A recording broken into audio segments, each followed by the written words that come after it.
Wait, go back. Go back to what? To that picture. What picture? The one you just scrolled by. You liked it. Who's that? Um, somebody I'm following. I can see that. I'm your friend. Yeah, I know. I mean, I just met her.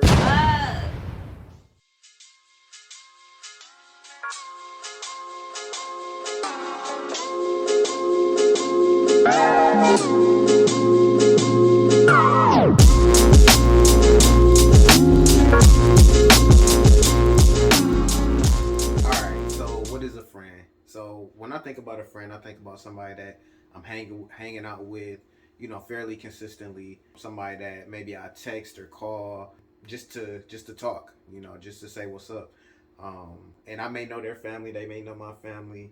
That's a friend.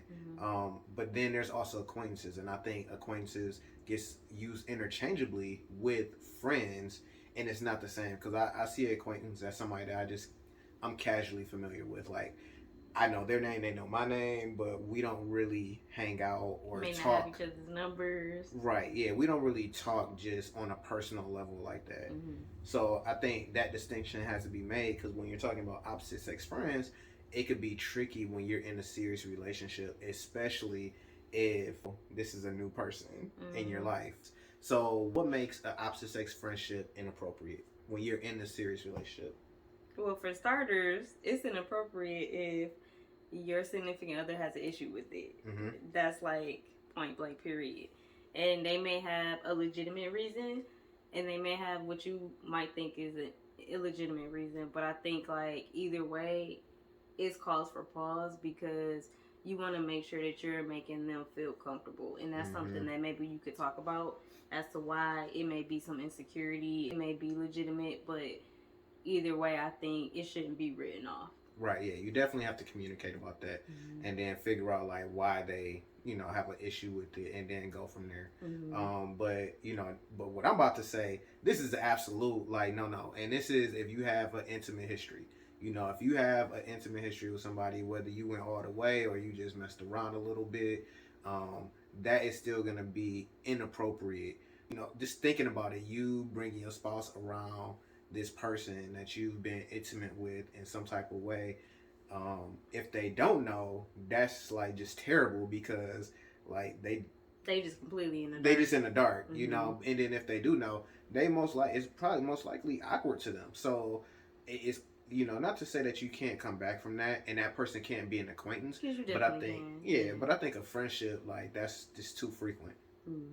Another way or indicator that I think that is inappropriate is if you know that you have an attraction to them. So you may not have actually done anything with this person, but maybe you've had an emotional connection, maybe intellectually or something that's not tangible really, but you know that you're attracted to them. You know that there's something between you and being honest with yourself. So that's not something that the other person can regulate. I think that just goes back to you self-checking. Right. And I think, there's a difference between like you had being attracted to somebody in a certain way and then admiring them, admiring something about them. Like you can admire somebody's achievements or somebody's intellectual abilities or whatever, but attracted to is like different. So if you find yourself comparing like I wish my spouse was more like my friend in this way, because that type of comparison is not healthy for any relationship when you start comparing them. So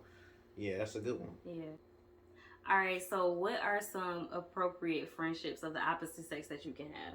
Okay, so these will be old friends, like friends you've probably had, since maybe high school or college, or like you maybe if you've been working for a while and these are like friends that you have from work.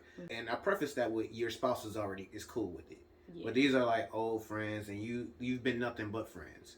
Even though you're of the opposite sex, that it is possible that it's just a friendship. So you haven't had an intimate history. Neither one of you are attracted to each other romantically at all. This again, it comes down to like the honor system. You just have to be honest with yourself and honest with your spouse when you're hanging out. Like, okay, look, this is just my friend. There's no type of attraction. So another appropriate relationship that you can have with the opposite sex is if there's a group of people. So say there's multiple couples and you're all friends. I think that that's pretty safe, as long as you are, again, just being mindful of the boundaries so you're not consistently alone with the other person's spouse, or you know what I'm saying, you're spending too much quality time or alone time with just them, but you're hanging out as friends, as couples, and then naturally there may be some times where you're alone with them, but because you're friends with everybody, it's usually safe. But again, we know that there's relationships. I think it happens in real life. I know it'd be on TV where it's like the friends end up hooking up. So just to make sure that you're protecting those boundaries. And that's just having, I think when you with another couple, or hanging out with another couple that's happily married, those boundaries are pretty clear. Like, I think anybody that we hang out with, they know, don't be texting or calling Shanae after dark. This is my time. Don't do that. So it's like, it's not like it's like basically like unwritten rules that you don't break. You know? So then another one would be, because you can be friends with singles of the opposite sex, but they also need to be cool with your with your spouse. So this is kind of like the old friends, but this can also be new friends if they're cool with both of you. I think so too, like, and we have a friend like that. So you can have a new friend, but the lines of communication need to be open. It needs to be very transparent, because the friend I'm thinking about, she's a female, but so I want my wife to always feel comfortable, like she's cool with both of us, and she does a really good job of always communicating with both of us, and I do a good job, I think, of always making sure that if I do reach out to her or whatever, that my wife is in the know about what we're talking about and all that stuff. And that's the main thing I think that we're trying to really drive home, is that you have to communicate with your spouse, with your significant other, on what makes you comfortable and what doesn't make you comfortable. So obviously what we do to safeguard our relationship as far as opposite sex friends, it might be different from your view, but have you talked about it with your significant other? Are you just assuming, are you just defending the other friendship just automatically? You know what I'm saying? Like, make sure that you have that conversation, so you're giving space for your spouse, for your significant other, to be able to be honest how they feel about those relationships. Right. Like, we're married, so obviously this is the most important relationship. But then also, like, if you are seriously dating somebody and you want to go to that next level, this is practice, because really the whole thing of how you all handle opposite sex friends should be established before you get married. That's a hot topic that you must discuss before. Watch that video, right? But if you are trying to defend that relationship, like say before you've gotten married, and maybe this has come up and you're defending that, like, this is my best friend, you have to ask yourself, why am I defending this relationship so much? Why is it so important to me, where I'm willing to argue and be in disagreement with the person that I want to spend the rest of my life with? Because if you like, man, this person been there for me through thick and thin, they know me better than you or whatever, like, then why don't you be with them? Like, basically. I know it's layers to everything, but you do have to ask yourself, like, okay, what's the priority relationship? Because I would say that if we did have a situation where my wife was not cool with one of my friends that happened to be a female, and that that person I did hold in high regard because maybe we've been friends for a while, then I wouldn't start off by defending it. I would try and be seeking to understand, okay, what makes you feel uncomfortable about this person or whatever, because I want to understand where she's coming from before I start defending a relationship that is not the priority. Like, high regard, but then there's like, okay, but this is who I want to spend the rest of my life with. And then even if the friendships are appropriate, like say your friendship is on up and up, your spouse has no problem with it, you just want to still be mindful of when you're alone, like for real alone with this person. You